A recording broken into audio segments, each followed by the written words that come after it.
Halo guys, welcome back to my channel. Oke, di video kali ini kita akan membahas bahasan yang sedikit berbeda dari video-video sebelumnya. Jadi di video kali ini kita akan membahas tentang cerita-cerita misteri. Jadi bagi kalian yang takut sama horor mendingan di skip aja. Tapi bagi kalian yang pengen penasaran banget sama cerita kali ini, by the way, cerita yang kali ini adalah based on true story. Jadi benar-benar terjadi di dunia nyata. Oke, cerita ini gue ambil dari salah satu thread di Twitter. Nanti gue cantumin Twitternya ada di sini. Jadi kalau kalian yang pengen ngelihat secara lengkap, nanti kalian bisa langsung ke Twitter tersebut, ke thread tersebut. Dan di sini gue hanya merangkum apa aja yang dia tulis di situ dan gue ceritakan lagi ke kalian. Oke?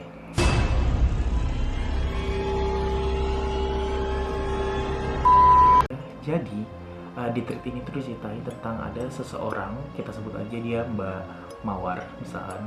Jadi Mbak Mawar ini itu dia punya bude yang ada di kebetulan ini latar belakangnya itu ada di Bojonegoro pada tahun 2015 pada waktu itu. Jadi si Mbak Mawar ini dia punya bude yang mempunyai usaha di bidang rias pengantin. Dan tau lah, misalnya kita rias pengantin kan ada juga penyewaan bajunya, ada juga cuma riasnya doang, seperti itu.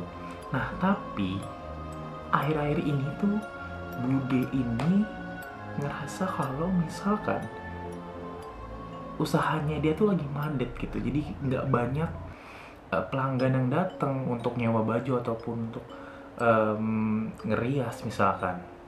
Nah si bude ini tuh punya suami, kita sebutnya Pak D. Jadi Pak D ini tuh orangnya sedikit agamis, bukan sedikit sih, orangnya agamis, dan dia tuh percaya kalau misalkan ada sesuatu yang terjadi di tempat usahanya ini. Akhirnya si Pak D ini tuh berusaha untuk kayak baca doa-doa dan segala macam untuk mengusir dan berharap untuk usahanya bude ini tuh berjalan lagi seperti semula. Nah si Mbak Mawar ini tuh keingetan akan satu hal. Jadi Mbak Mawar ini dulu dia punya guru pramuka, kita sebutnya Mas Roy. Kita sebutnya Mas Roy. Nah Mas Roy ini tuh dia punya kemampuan untuk mendeteksi hal-hal mistis seperti itu. Akhirnya setelah si Mbak Mawar ngomong ke neneknya, budenya dan padenya bahwa Pak dia, bude aku punya loh seseorang yang bisa nih atau enggak setidaknya mengerti tentang hal-hal yang seperti ini.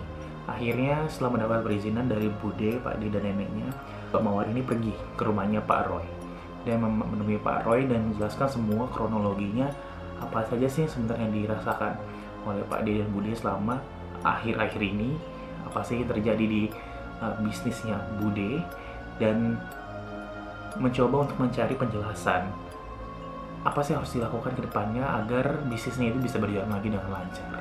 Dan setelah menceritakan kronologi kejadiannya dan apa saja yang sudah terjadi pada usahanya bude tersebut, Pak Roy ini tuh menawarkan untuk melihat langsung ke tempat usaha bude tersebut. Padahal sebenarnya kayak yang Mbak Mawar tahu adalah Pak Roy ini bisa melihat dari rumahnya saja, akan tetapi Pak Roy ini maunya lihat langsung ke TKP. Sesampainya di TKP, Pak Roy ini melihat sekeliling di tempat usahanya, melihat baju-bajunya, melihat tempat tata lokasi dan segala macam. Dan tiba-tiba Pak Roy mengatakan sesuatu hal yang buat bulu kuduk merinding. Pak Roy mengatakan di sini ada 3 sosok makhluk yang mendiami outlet tersebut. Dijelaskan lagi oleh Pak Roy bahwa yang pertama ada makhluk yang memang sudah lama ada di tempat tersebut. Yang kedua ada sosok makhluk yang tua, dan yang ketiga ada sesosok makhluk yang telah dikirimkan oleh orang lain ke tempat tersebut dan dikuburkan di situ. Akhirnya setelah mengetahui hal tersebut, Pak Roy pun langsung mencari di mana titik tempat penguburan si benda yang terkirim tersebut. Setelah mencari ke seluruh ruangan, dan akhirnya Pak Roy menemukan di mana titik tempat penguburannya, yaitu adalah tepat di depan toilet di bawah keramik. Nah, Mbak Mawar kan nggak percaya nih kalau misalkan Buding itu bakal ngizinin Pak Roy untuk ngegali keramik yang ada depan toilet. Akhirnya Pak Roy menggunakan cara lain untuk mengambil apa yang dikubur di situ dengan cara gaibnya yang Pak Roy sendiri mungkin mengerti. Nah, setelah kejadian itu berlangsung pada malam harinya, akhirnya si nenek dari Mbak Mawar ini memberikan amplop ke Mbak Mawar, dan Mbak Mawar disuruh mengantar amplop tersebut ke rumahnya Pak Roy secara langsung. Akhirnya Mbak Mawar pun pergi ke rumahnya Pak Roy menyampaikan amplop tersebut. Tetapi setelah tiba di rumahnya Pak Roy itu sedikit kayak menolak gitu loh, karena kalau dia sudah menolong itu artinya menolong gitu ya kan. Jadi nggak pengen ada embel-embel dikasih, takutnya masyarakat tuh katanya berpikir kalau Pak Roy ini tuh dukun, seperti itu. Ketika Mbak Mawar ke rumahnya Pak Roy ini sedikit bercerita. Jadi kemarin malam setelah melakukan pembersihan di toko dan outletnya Bude, Pak Roy pulang ke rumah, dan sesampainya di rumah gak berapa lama ada yang mengetuk pintunya Pak Roy. Dan saat itu pun ibunya hendak ingin membukakan pintu untuk seseorang di luar sana. Tetapi Pak Roy ini punya perasaan yang gak enak gitu loh. Soalnya kan dia baru nyampe dan dia tuh inget banget kalau dia tuh tadi nutup dan ngunci pagar rumah, jadi nggak mungkin ada orang yang masuk dan mengetuk pintu rumahnya gitu. Dan ketika ibunya ingin membukakan, Pak Roy melarangnya. Pak Roy bilang kayak, udah nggak apa-apa Bu, aku aja yang buka gitu kan. Dan tahu nggak sih guys, ketika Pak Roy buka pintunya, siapa yang ada? Yang berada di depan pintu Pak Roy adalah seorang dengan muka yang seram, wanita yang ada di toko outlet ibu yang bekas kiriman itu. Jadi wanita tersebut datang ke rumahnya Pak Roy dan bilang ke Pak Roy-nya, kalau berani besok datang ke toko Ayu bertengkar di sana.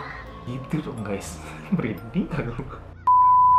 Setelah menceritakan tersebut, akhirnya Mbak Mawar pun pulang kembali ke rumahnya, dan keesokan harinya Pak Roy pun mendatangi toko outlet tersebut. Gila ya, Pak Roy mantap Pak. Akhirnya nggak berapa lama Mas Roy pun datang ke outlet tersebut untuk melakukan pertengkaran dengan si wanita yang dikirim itu. Gila, mantap banget Pak Roy. Nah, di sini tuh posisinya sih Mawar ini sebenarnya takut tapi kepo gitu ya kan. Pengen ikutan. Akhirnya diminta izin sama Pak Roy, boleh nggak sih saya ikut ritualnya untuk ngeliat kalian berantem gitu kali ya. Nggak apa-apa.